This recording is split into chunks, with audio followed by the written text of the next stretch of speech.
Here's the concerns of fiscal conservatives and of Americans who want to get our fiscal house in order. That's what the intention of this bill is. There's $1.6 trillion worth of savings in this bill. That's the largest savings for any legislation that has ever passed Capitol Hill in our nation's history. The next bill that even comes close was $800 billion. That's less than half of the savings that we see in the One Big Beautiful Bill. And so the goal of this bill is to produce economic growth, to cut taxes, and to get our fiscal house in order. And this is the right step in the right direction towards doing that. Yes. Yes, thanks. And then over to you.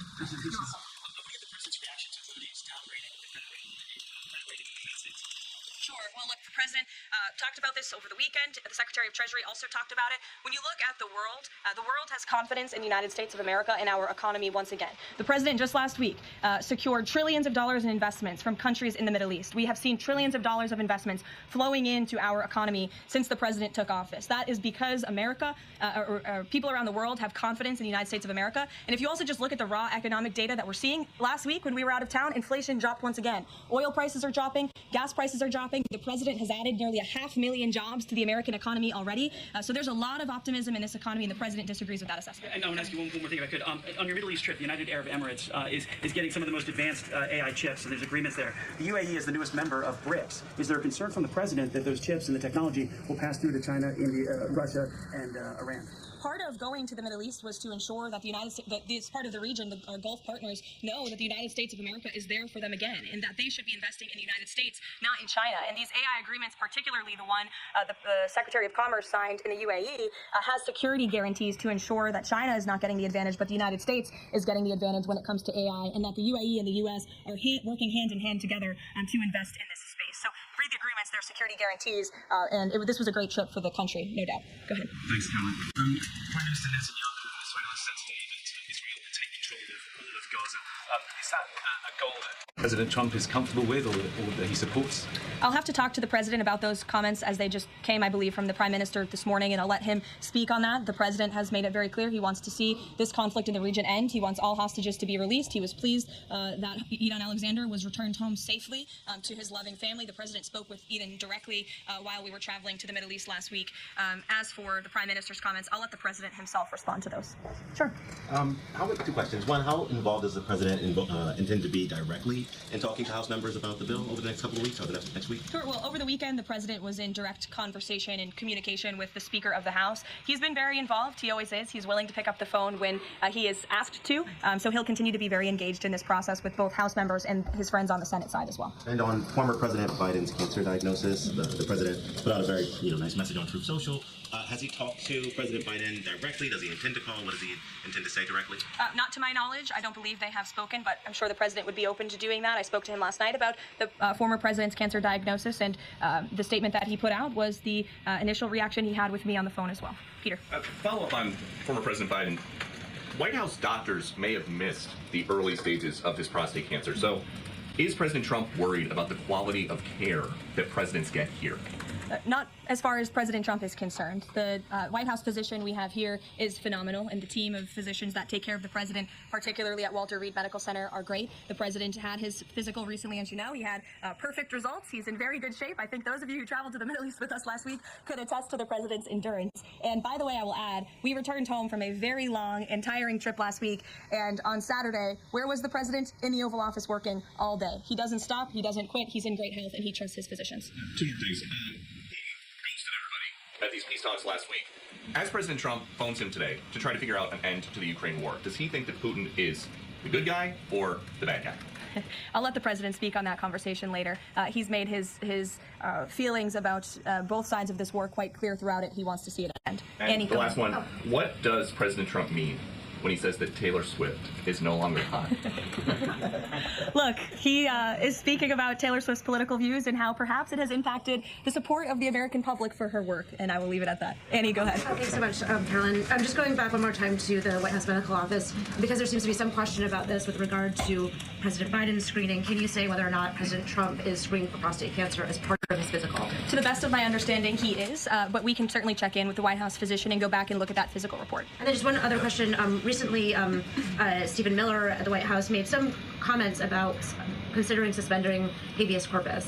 And I'm curious if there's any update on how the White House is exploring that option to enact the president's agenda. I don't have any update at this time, but I can check in with our Deputy Chief of Staff. Mary Margaret, go ahead. Thanks, Caroline. Given the ongoing revelations about former presidents on their security and how staff and media covered that up, especially with the release of this book, 2 days, I think, is there any interest in further scrutiny of Kevin O'Connor, the former president's position? I'll let the president speak on that. I spoke to the president again about the former president's health diagnosis last night, and he wanted to extend his warmest wishes to the former president and his family. But as for any further action, I'll let the president speak on that first. Michelle. Vice President Vance's meeting with Zelensky. Can you share any more information on that? My understanding was it was a good meeting, a productive meeting, and we're grateful that the vice president did it and that he also went to the Pope's first Mass in Rome. I also have an update on that. The vice president passed along a letter to the Pope from the president and from the First Lady, extending their warm wishes and inviting them to the White House as soon as they possibly can come. Michelle. On Iran, Steve Witkoff said yesterday that nuclear enrichment is a red line for the U.S. The Iranian foreign minister says that's going to continue no matter what. How committed is the U.S. to that red line, and what's the next step for the next round of talks? We are 100% committed to that red line. The President, Special Envoy Witkoff, Secretary Rubio have made that incredibly clear, not just to the American public, but also in those discussions that Special Envoy Witkoff has had directly with the Iranians. And the next round of talks? I don't have an update for you, but we can get one. To the back row. Go ahead. South Africa's president says he's going to come to the White House to meet with President Trump on Wednesday. What are the president's expectations for that trip? And South Africa's president recently said he believes the folks that have been resettled here recently by cowards. So I did see the South African president put out that statement. I want to confirm on our end with our Secretary of State and National Security Advisor, and we'll get back to you on that. Monica. Thanks, Caroline. You mentioned the president and First Lady are signing a historic take-it-down act this afternoon. I'm curious to know, what are some of the repercussions or consequences for these online platforms or perpetrators that will be fired? Well, what this bill does, it takes the initial step to ensure that prosecutors are able to take down, that's why it's called the Take It Down Act, platforms that are allowing this sexually explicit content on their platform. So it gives them more leeway to go after them as they see fit. But as for specific repercussions, I would defer you to the Department of Justice of how they plan to implement this bill once it is signed later today. Brian. Yes, thank you. You said in your opening statement you talked about this MAGA baby savings account. Exactly how would that work? Who would be eligible for it? I'm assuming women would be eligible for that. Yes, so one of the provisions in the One Big Beautiful Bill, as I said, this is a very pro-family piece of legislation. Not only does it increase the child tax credit, but it also includes MAGA baby savings accounts for children that are born before January 1st, 2024, under 8 years old, U.S. citizens, and have at least one parent with a valid Social Security number. And when this tax provision becomes law, the child, if the parents seek to do this, will be set up with a savings account. Essentially, it's a 401k for a newborn baby, and child's relatives, their parents, can contribute up to $5,000 per year of after-tax dollars annually to that account.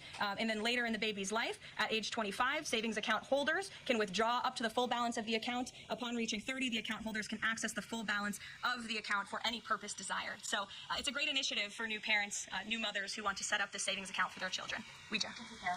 President Trump and his top economic aides have repeatedly said that Americans will not pay the cost of tariffs. In fact, last week, Lutnick said people have to drop the, quote, silly arguments that consumers would pay the cost. But over the weekend, as you know, the president posted that Walmart should eat the tariffs and not charge the value customer anything. I'll be watching, and so will your customers. So does he acknowledge that if companies don't absorb the full cost, Americans will have to pay? Well, first of all, the CEO of Walmart made those comments about the tariffs on an earnings call where CEOs, I believe, are legally obligated to give the most dire warnings and forecasts to their investors and stakeholders. The reality is the president has always maintained, Chinese producers will be absorbing the cost of these tariffs. And that is why China was so quick to hustle to the negotiating table with the United States of America. They need our markets, they need our consumers. And I would again point you to the inflation report that came out last week showing that inflation is declining, in large part because energy prices are dropping across the board in this country because of the president's robust energy agenda that he has taken since January 20th. So the president is committed to ensuring that prices remain low for American consumers, and he maintains the position that foreign countries will absorb these tariffs. What does he mean by I'll be watching to Walmart?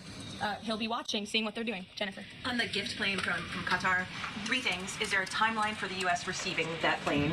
Do you know how long it will take to retrofit the plane to presidential standards? And thirdly, has the intelligence community, security folks, have they weighed in on whether that plane can actually be secured to presidential standards? I'm glad you brought up this question because I was watching the American press spew a lot of misinformation about the plane donation last week when we were abroad. Let's be very clear. The government of Qatar, the Qatari family, has offered to donate donate this plane to the United States Air Force, where that donation will be accepted according to all legal and ethical obligations. It will be retrofitted to the highest of standards by the Department of Defense and the United States Air Force. This plane is not a personal donation or gift to the President of the United States. And everyone who wrote that last week should go and correct their stories, because this is a donation to our country and to the United States Air Force. As for a timeline, because it is the United States Air Force that is accepting the plane, I would defer you to them for specifics, because the President, frankly, has nothing to do with it. It's the Air Force's project to take on. Sure. Thanks so much, Caroline. Did the president call fiscal conservatives who were hesitant to vote for the big, beautiful bill? And if so, what did they say? What did he say? I don't reveal the president's private discussions unless he gives me the liberty to, but he has been engaged in this process. He spoke to the Speaker of the House, and he will continue to make those phone calls if it's necessary for him.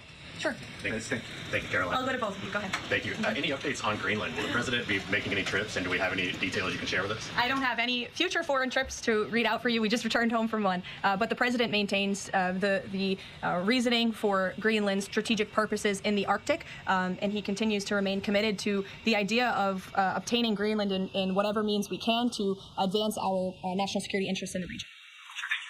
I have a question. Was Lebanon part of the discussions during the Middle East tour, and did you meet with any Lebanese representatives? To my knowledge, the president did not meet with any representatives from Lebanon, although he did talk about the election that they recently had there and how he hopes that Lebanon can come to a more peaceful place in their country, and that we drive out Hezbollah, Iranian-backed Hezbollah proxies in Lebanon to ensure peace and prosperity in that country and also for the greater Middle Eastern region. And I would just add to that before I wrap up, because the president's call will begin in a few minutes.